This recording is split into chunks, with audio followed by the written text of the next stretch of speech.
5 kunci kecerdasan emosi. Jadi orang yang cerdas secara emosi itu cirinya 5. Yang pertama self-awareness, yang kedua self-regulation, yang ketiga motivation, yang keempat empati, yang kelima social skill. Kuncinya di sini. Yang pertama apa? Self-awareness, kesadaran diri. Mampu mengenali dirinya, mengenali emosinya, dorongan jiwanya, dan juga efeknya.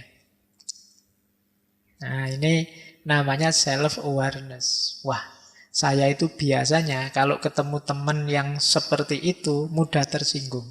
Nah, ini mampu mengenali dirinya. Harus hati-hati ini saya. Nah, itu sadar diri. Wah, ini ngajinya sampai jam 10. Lama, saya biasanya tidur jam 9, berarti nanti mesti aku ngantuk.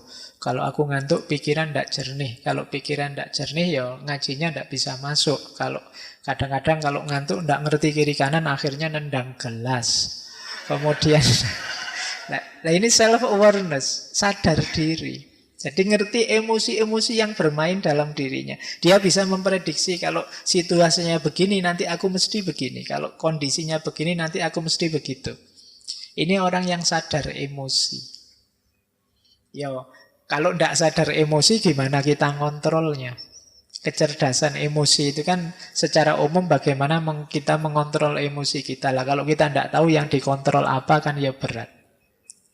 Jadi yang pertama ini self-awareness, sadar emosi. Yang kedua, setelah sadar apa? Self-regulation, ngontrol.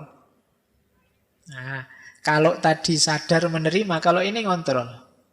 Saya tahu ngobrol dengan orang kayak gini ini mesti membuat mangkel, membuat tersinggung, tapi saya tahanlah. Saya tidak marah, sing waras ngalah wis tidak apa-apa. Nah, ini namanya mampu, orang yang cerdas emosi.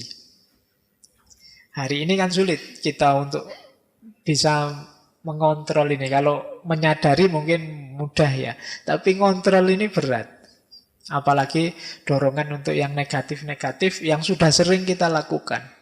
Biasanya orang itu kalau punya kebiasaan kok negatif itu kan sulit mengubahnya. Akhirnya apa? Mencari alasan agar yang ini sebenarnya negatif terus jadi positif. Jadi mencari alasan agar yang negatif-negatif tadi terus jadi positif. Bukan mengubah yang negatif jadi positif. Yang dicari alasannya saja. Nah ini berarti bukan self-regulation. Jadi misalnya biasanya rajin ngaji sih, tapi sekarang kok males ngaji ya. Nah, terus dicari alasan, males ngaji. Ngaji itu kan sunnah, tidak wajib. Wong saya juga bukan ahli Al-Quran, wong ya bukan hafid, bukan. Jadi ya tidak masalah lah. Yang penting kan masih sholat, masih syahadat. Nah, ini namanya bikin alasan untuk kebiasaan yang sebenarnya kita tahu itu negatif. Ini ciri orang yang tidak bisa self-regulation. Jadi itu kedua. Jadi kemampuan mengontrol, mengalahkan emosi dan dorongan jiwa yang negatif. Ini negatif, saya tidak usah lah. Misalnya buka HP, kok isinya begitu-begitu ya, ada gambar-gambar, ada video. Ini negatif, aku tidak usah lah. Jadi bukan malah, wah ini saya tidak sengaja loh ya, buka-buka sendiri loh, ini tidak begitu. Yang tidak sengaja kan tidak ada dosanya, salahnya sendiri yang upload. Ini bukan, tidak, itu namanya cari alasan. Kalau sudah tahu buruk ya kita tahan diri. Nah ini namanya kemampuan emosi. Jadi kecerdasan emosi untuk melakukan self-regulation. Yang ketiga motivation. Motivation ya melakukan sesuatu dari dalam, bukan karena dorongan atau pamrih dari luar. Saya mau sih Pak rajin, asal imbalannya apa? Kalau masih ada asal imbalannya apa, berarti belum motivation, belum termotivasi, masih berpamrih. Jadi orang yang cerdas secara emosi, seperti saya jelaskan tadi, dia bisa memotivasi dirinya. Tidak menunggu dimotivasi orang. Kak sering ada teman-teman mahasiswa itu ketemu saya, gimana ya Pak caranya biar saya rajin membaca? Gimana ya Pak caranya biar saya tekun kalau nulis gimana? Ini sebenarnya hubungannya dengan memotivasi diri. Loh kalau kamu tahu itu baik, itu manfaat, mbok sudah dirimu agak dipres sedikit, agak dipaksa sedikit untuk melakukan itu. Itu namanya motivasi, motivation. Jadi ini penting.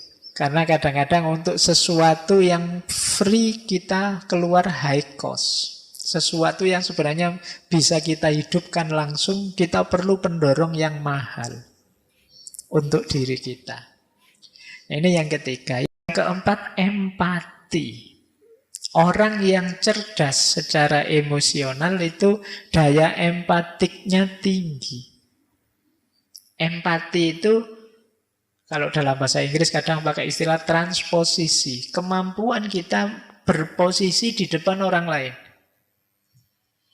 Misalnya, saya melihat teman-teman yang ngaji di sana. Wah, seandainya saya teman-teman mahasiswa yang ngaji dalam waktu 2 jam melotot ke sini terus, dalam waktu mesti capek ya mestian. Kalian juga begitu. Wah, aku kalau di posisinya Pak Faiz gitu, 2 jam ngomong terus, oh itu apa ya? Ini namanya empatik namanya, gitu loh. Jadi kemampuan kita memposisikan diri di posisi orang lain. Ah, seandainya aku seperti dia yang sedang sayang-sayangnya kok terus ditinggal. Oh, mestinya ya sedih hatiku mestinya. Nah, ini namanya kemampuan empatik. Nggak ingin aku menertawai dia tapi kok ya kasihan ya. Kalau aku di posisi dia ya, itu namanya empati. Kalau aku di posisi dia jadi orang yang khilaf sih tidak sengaja, tapi kemudian diserang kiri kanan, dimarahi, dianui, wah mestinya ya sedih. Sudahlah aku tidak usah ikut maki-maki, tidak usah menyerang. Nah, ini namanya empati. Jadi kemampuan memposisikan diri di posisi orang lain. Ini akan jadi kunci nanti dalam hubungan sosial. Nah, yang kelima, social skill. Social skill ini kemampuan menata hubungan, membangun jaringan dengan orang lain. Jadi orang yang mudah bergaul, enak bergaul, gampang diterima di mana-mana, itu namanya social skill. Ini ciri dari kecerdasan emosi. Orang yang cerdas emosi itu kan luwes seperti tadi. Jadi bisa masuk kemana-mana, diterima di mana-mana. Nah, ini namanya kemampuan social skill. Nah, maka teman-teman untuk membangun kecerdasan emosi, kita dibutuhkan 5 kemampuan.